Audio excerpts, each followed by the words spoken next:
This episode of Capes and Lunatics is brought to you by Tweaked Audio. Get awesome headphones, go to tweakedaudio.com and use the coupon code Southgate to get 30% off, free shipping, and a lifetime warranty. Or you can get there through the link on our website, southgatemediagroup.com.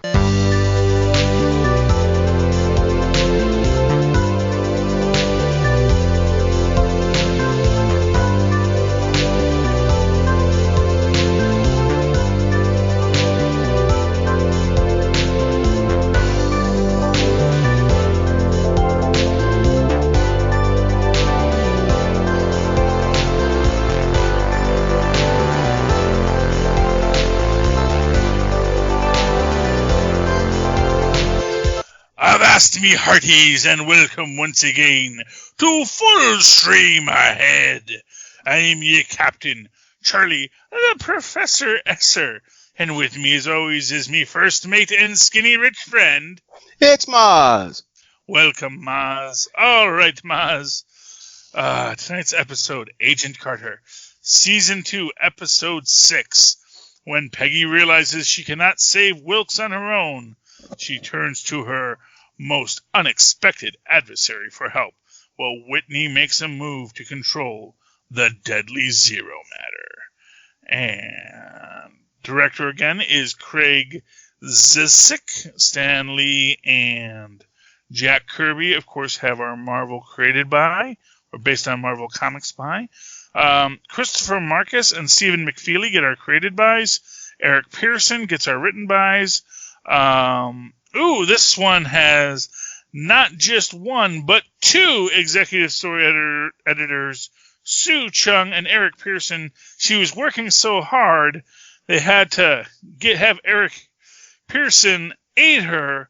But of course, that means that now our hardest working woman in show business is Lindsay Allen as our story editor. All right. So at the end of last episode, Dr. Wilkes basically fades away, disappears, falls out of reality, literally. Because as we come into this episode, we see him in sort of this dark, upside-down universe, a shadow place, which I find very fascinating. Zero Matter is very related to dark energy, which is arguably in the comic books related to the Dark Dimension, where Dormammu is from. And, it's an interesting thing when we're making this shadow universe for our characters to be interacting with. And that is, that is kind of interesting, especially because at this time we still did not know what was going to be happening with stuff like Doctor Strange or any of the other things that will be part of the cinematic universe. Yeah, part of the cinematic universe. It was a very interesting storyline that we were being given visually with this, because we're giving this thing, and then because it relates to something in the central universe, or because it specifically doesn't, or seems at odds with something else that was in. No. What I guess to me, what it is, and that's the thing, is like for me, when this stuff all came out, I mean, it's all about hunting down the Easter eggs and what is this, and we all know that Zero, because that, and it's one of these weird things where they're calling Zero Matter, but all of those, the kids at home who are big Marvel fans knew that this was sort of somehow dark energy, dark matter, or, it was this thing that exists that is presented in the Marvel Universe in a certain way. And so we're expecting it to meet those criteria. And I don't think it's that different when we do get to Doctor Strange and the Dark Dimension of Dormammu, especially if we see this as the transitional place and in its own way as sort of like the upside down. Because I do think that like when we come to something like Stranger Things, that idea of the upside down, that mirror universe that exists, and that leads to something far darker, deeper within it. that is an interesting concept.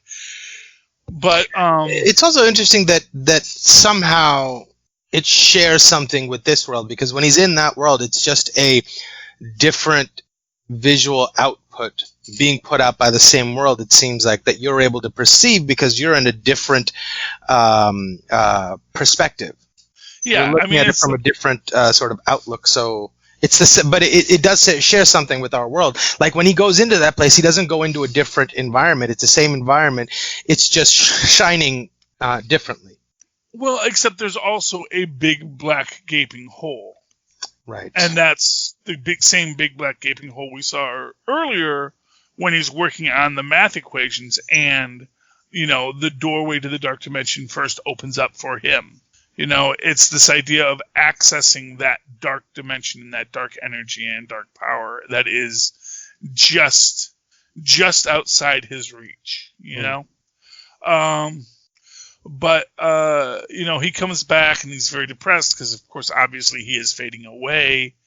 And they come up with this idea of building the containment unit for himself.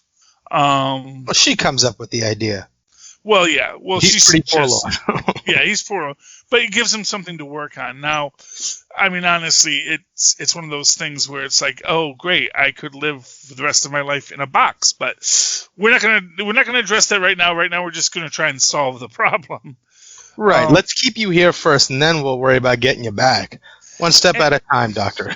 Yes, and they come up with the idea that, oh, well, we will have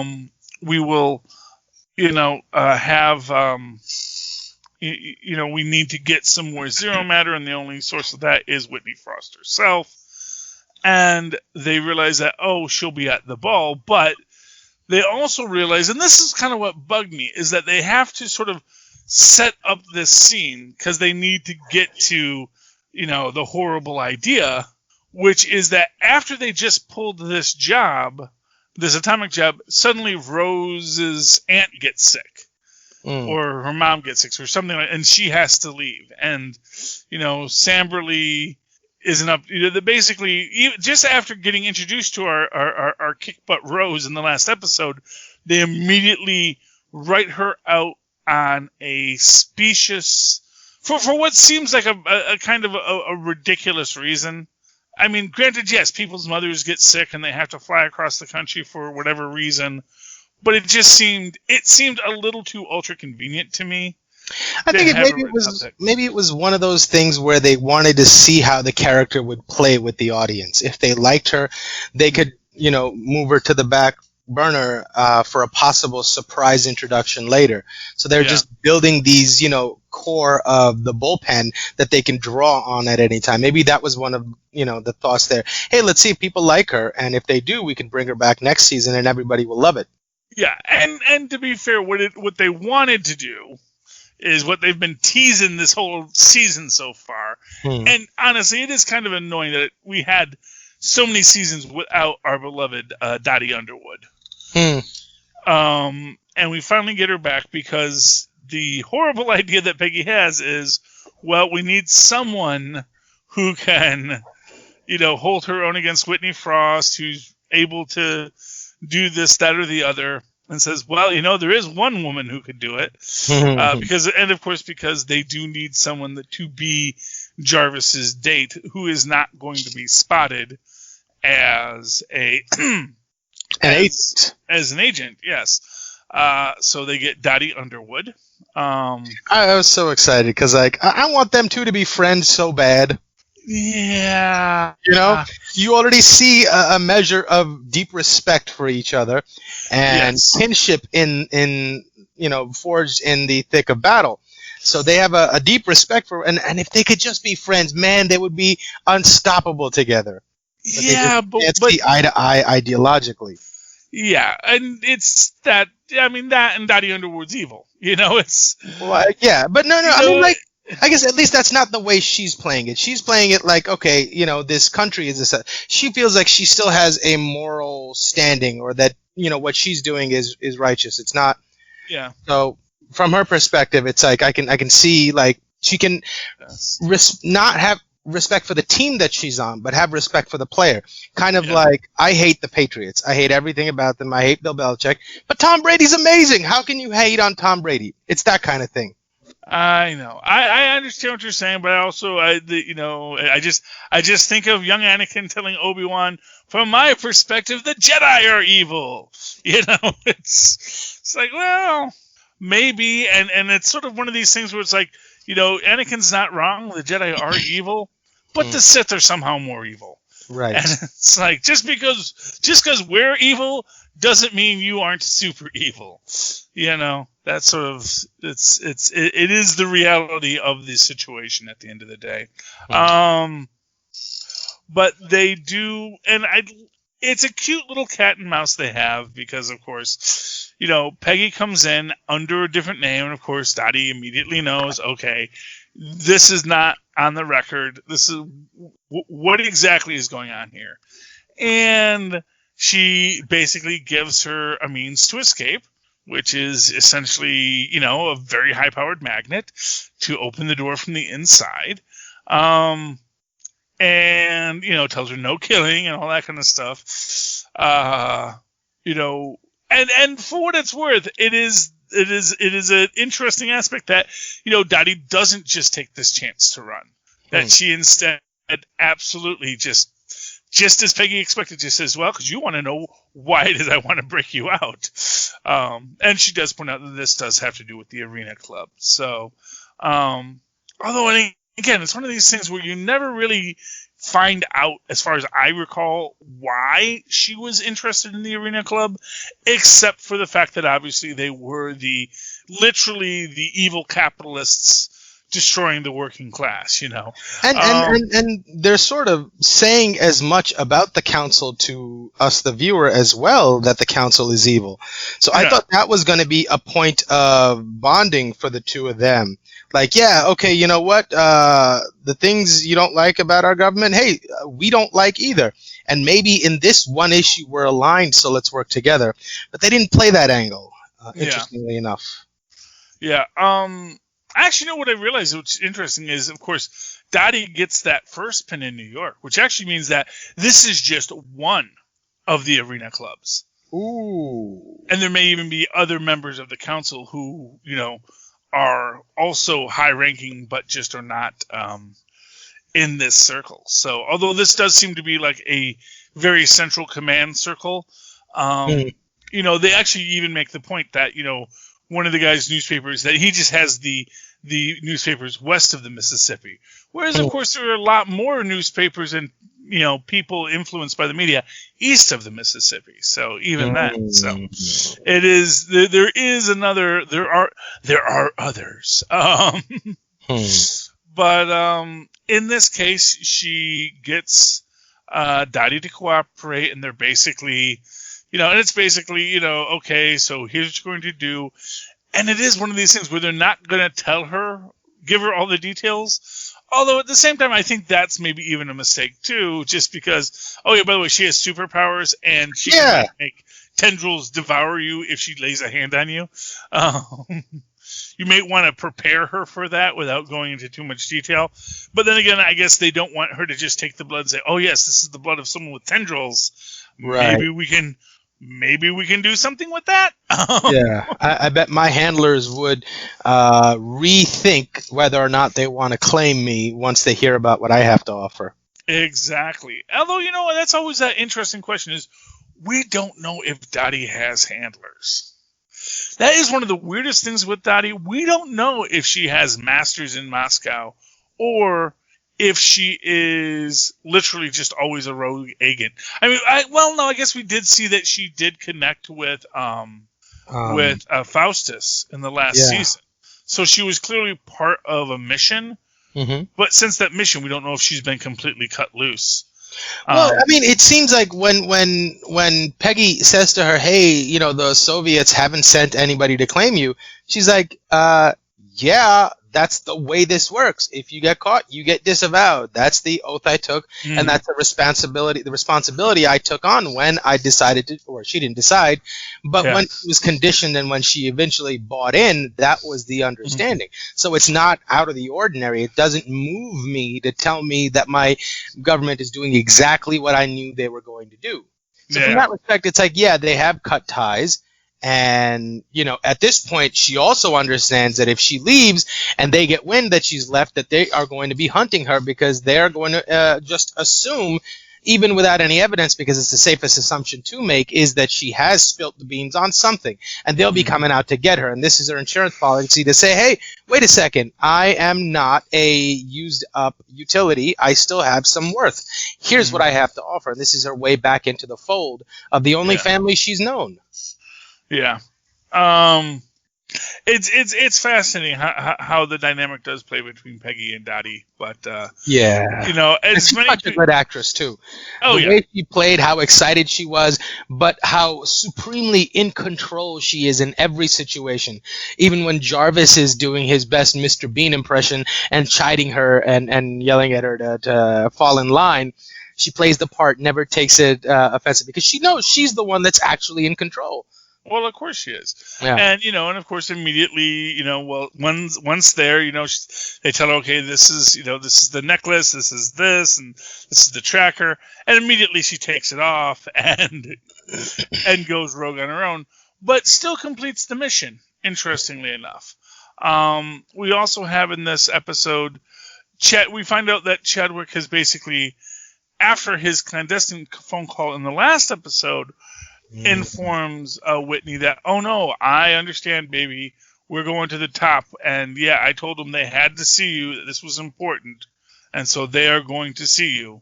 You're going to get your audience with the council. And one thing I don't know if I'm impressed by or if I'm confused by. The level of confidence that he displayed in speaking with Wendy, right? What am I? No, Whitney. Whitney. Like, he plays the part of the doting husband or someone who believes in her so well. And part of me thinks, okay, yes, he's a politician. He's used to playing the part. But then again, he's also a weasel.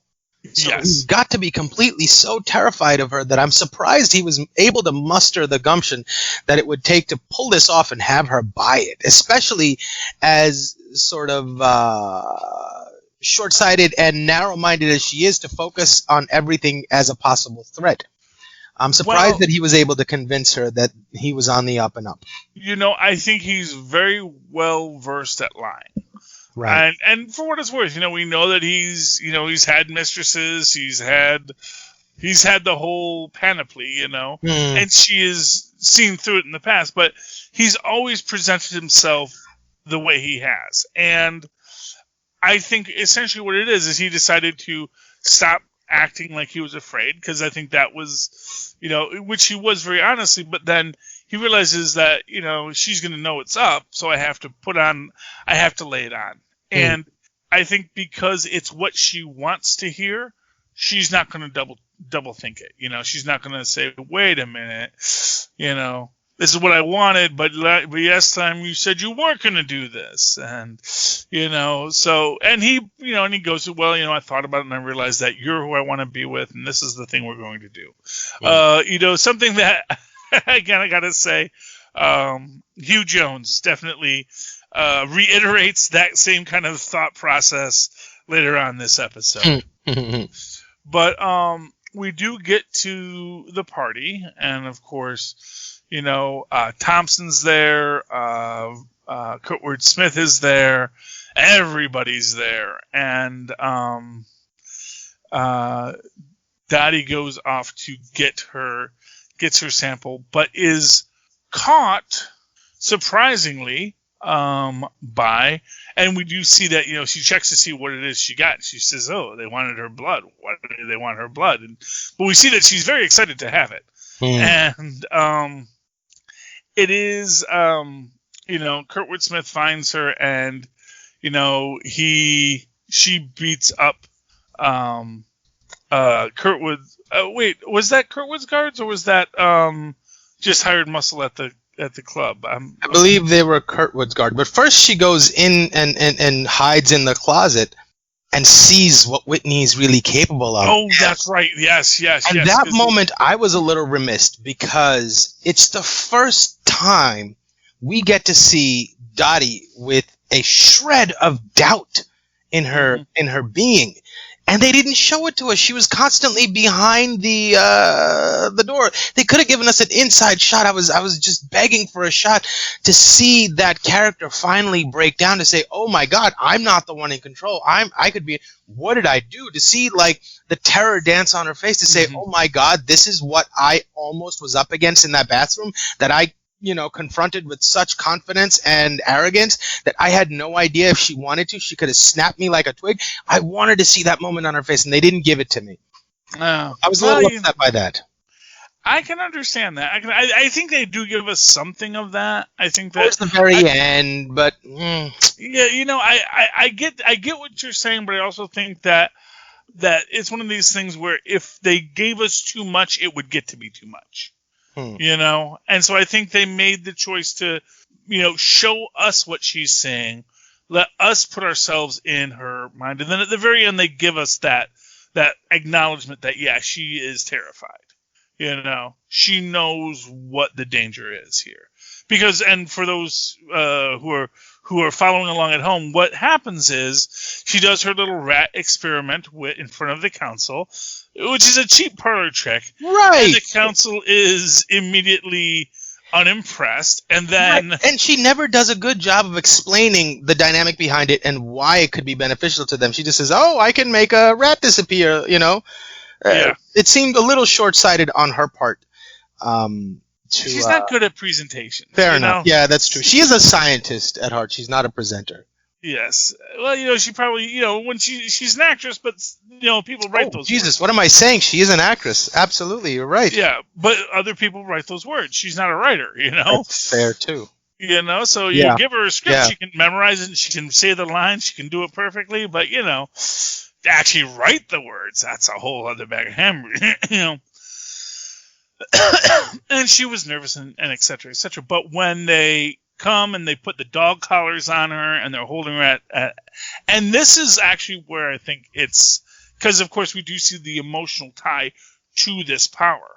And here, as she's being restrained, and this is the first time we see where she's not even touching them, and just the tendrils come out and go up the dog collars. Yeah.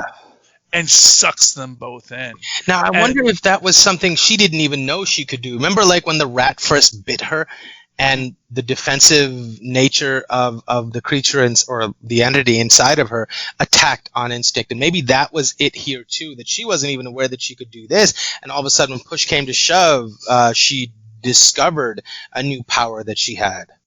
Yeah, I think that's very much a case here where because we then almost immediately see her do the same thing with the council, where it's not even touching them, it's at a distance, and half the council's gone.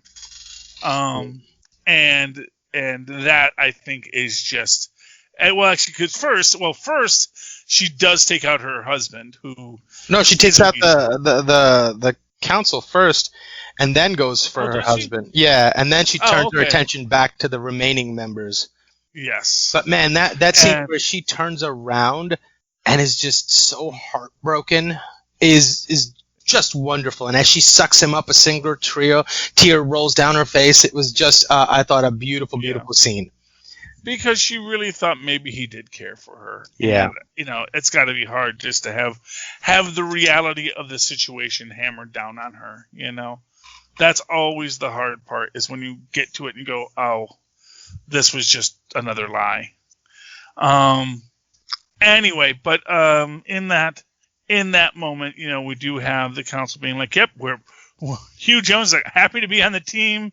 Can't wait to see where this new leadership takes us. And then Hugh Jones is seen with Kurtwood Smith, where he's like, what, a woman in charge? He's like, trust me, this is the good way to hear this news. Yeah. You know what? Now that I come to think about it, sort of almost lack of care that she put into her presentation at the onset, and then you relate that back to how effectively she sells her vision to the remaining council members at the end, saying it's about power, or rather that I am going to give you unlimited power as long as you remain loyal to me. It seems like and she is incredibly smart. So what if she didn't exactly buy Chadwick's little ruse and wanted to see, what happens? And then when he turned, then she had like the actual narrative that she wanted them to hear in her back pocket. Maybe a far-fetched theory. Yeah, but I think the emotions are real that we see in this scene. I think that, real. I mean, it's a fictional scene about, a woman with, Cthulhu powers. But, I do think from the character's perspective that she was nervous going in. She's really trying to impress them to be on the team. And then she realizes after she's been betrayed that, why do I even want to be on a team? I am the team. And really, it's just a question of who here is going to be working for me. And that's what it comes down to. And, and again, for a guy like Hugh Jones, it's like, yep, I don't run the council. I know what side my bread is buttered on. I got to be a member of the council. And quite frankly, I don't want to be the target. I don't want to be the guy at the top of the field who gets targeted. I don't want to be the guy who Whitney Frost thinks, oh, he's never going to bow to my whim. So I want to be the guy who they know, yeah, we can work with him. He's someone we can work with, and that is Ray Wise in a nutshell. As far as characters that he tends to play, very evil, but also very easy to work with. A pragmatist, an evil pragmatist, but a pragmatist. Exactly. Well, you can't do evil if no one wants to work with you. Right. And you're only as good as your worst henchman. That is the most important rule in supervillainy. Anyway, we do get a nice, we do get Dottie beating up the thugs. We get a really powerful scene. So actually, first off, Jarvis recovers the vial. Dottie gets taken out by Thompson because as she's beating up the other guys, Thompson gets the drop on her and has the gun at the back of her head. And when she goes to disarm him, he has essentially knows she's going to disarm him. So he's waiting for that so that he can punch her out as she's going for the gun, because now she's moving towards him to get the gun, and it's actually a pretty smart move when you think about it, basically making her step into his punch. And that's how he one punches her, which is pretty impressive. I thought he hit her with the butt of the gun. The last shot it sounded like he hit her with the butt of the gun. Oh, well, maybe he did that too. I know there's a thing. Yeah, I think she goes for the gun, and then he uses that to basically use her own momentum against her, and then maybe he brings the gun down over her head. But anyway, knocks her out, which is good, and then, is... Right, because I kept thinking, how did Whitney get in possession of Dottie? And again, but she's the boss of everything now, so yeah. Right. Because Kurtwood's on it. And so now if he was the one that subdued Dottie, and somehow Whitney gets possession of Dottie's unconscious body, that means her and Thompson have already had an interaction. So what comes as news to Kurtwood might not be news to Jack. Yeah?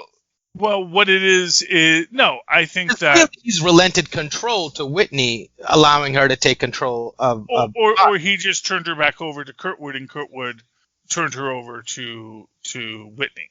Right, but Kurtwood hasn't been told about Whitney until this moment where they're talking, and that Jack has already beat her up. Yeah, but she's in custody. But again, it's because Kurtwood was the one who originally took custody of her, so she's going back to Kurtwood's custody. Ah, I see. Vernon Jordan, that's his name. Vernon Jordan. Gotcha. Vernon Jordan. is Kurtwood Smith's character's name in this. Anyway, but you get the whole scene at the end of this, where yes, he's captured Whitney Frost, but then basically, Kurtwood has to explain to him, this female agent broke her out, and it's pretty clear that this is Agent Carter, and she's making a fool of you, and and basically just, you have got to take control of this. And, basically says, I've never doubted my instincts, but you're making me doubt all of my instincts about you as to whether or not you really are cut out for command. And then even when he gets to realize, oh, she's got something on you, doesn't she? Which is, in and of itself, it's like, oh man, Kurtwood can just see right through him.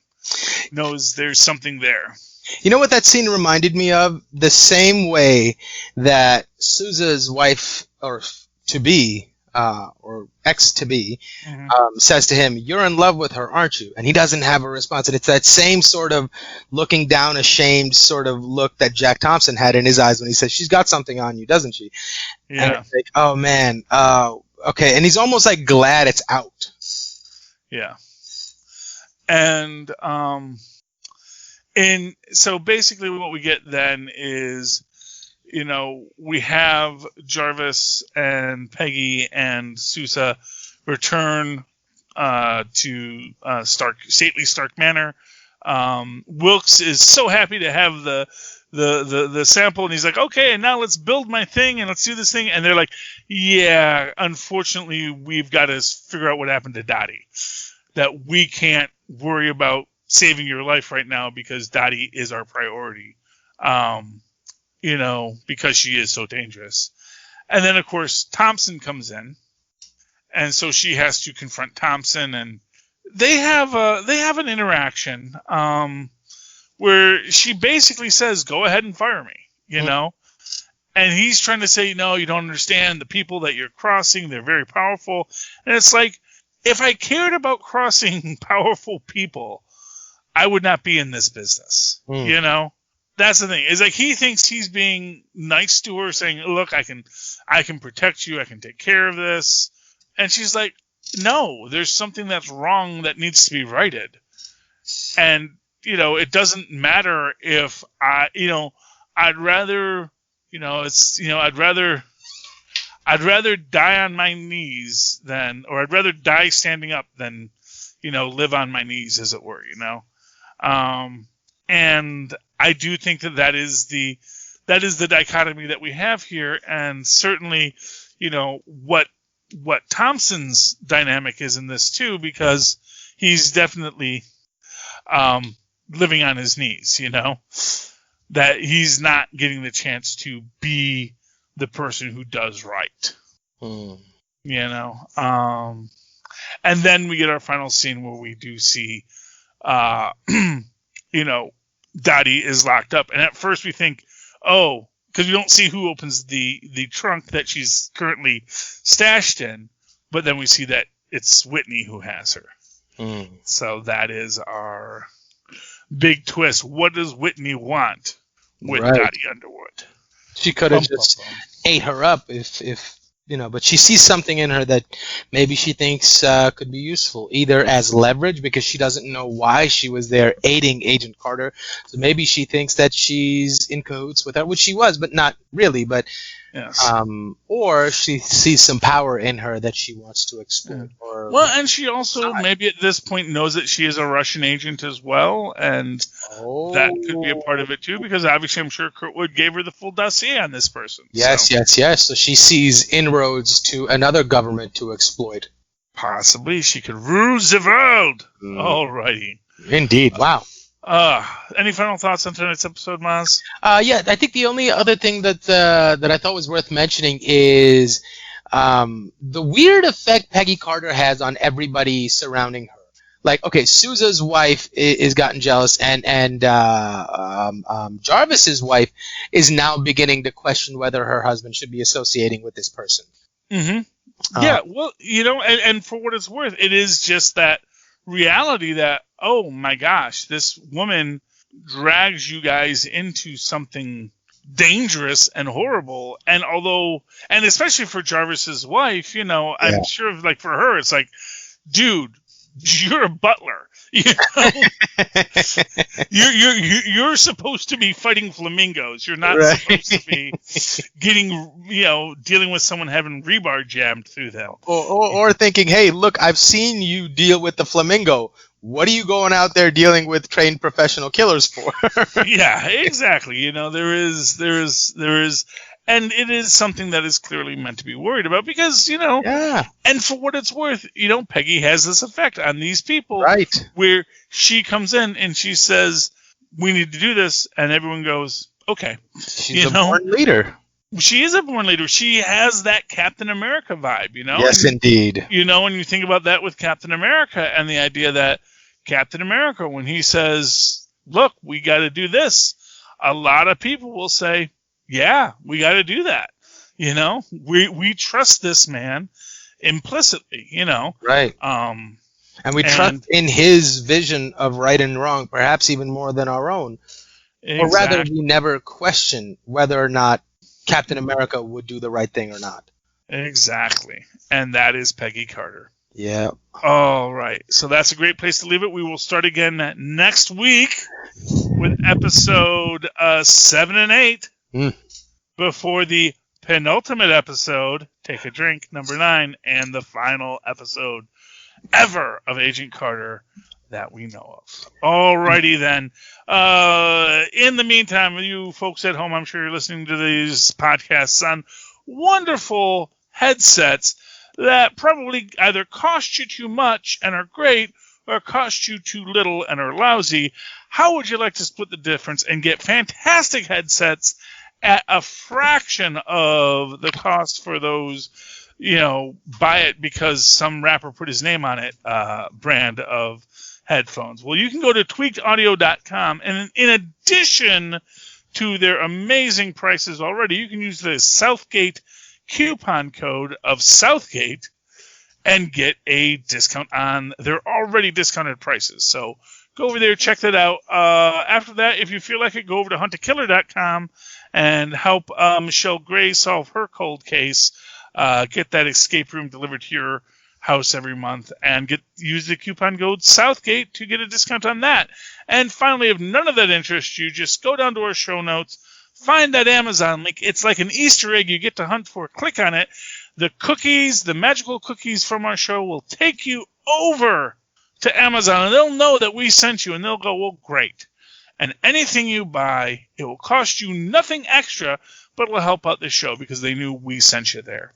And while you're there, check out Pod Life, the book, a book produced by Southgate Media Group, friends and alumni, and telling you what it is to be a podcaster. All right. In the meantime, Mozz, if anyone would like to talk to you about any of this, how can they find you? Oh, they can email me at mozzmanzor@gmail.com or find me on Facebook under Mozz Manzor. That's MOZZMANZOOR. And, of course, you can always write to me that old-fashioned email way the way Mozz and possible instead at superconnectivityblog@gmail.com. That's superconnectivityblog, all one word, at gmail.com. Of course, follow me on the Twitters as I live tweet things whenever I feel like it. At Charlie Esser, that's CharlieEssesser. Look for the 2 E's in the middle. For quality. Bing! Thank you, Mozz. All right, me hearties. You've gotten through another tumultuous sea ferriage with me and Mozz here on Full Stream Ahead. Please, as you exit, look to your left, look to your right, and then turn right back around and come back with us next week as we once again travel full stream ahead. Arg.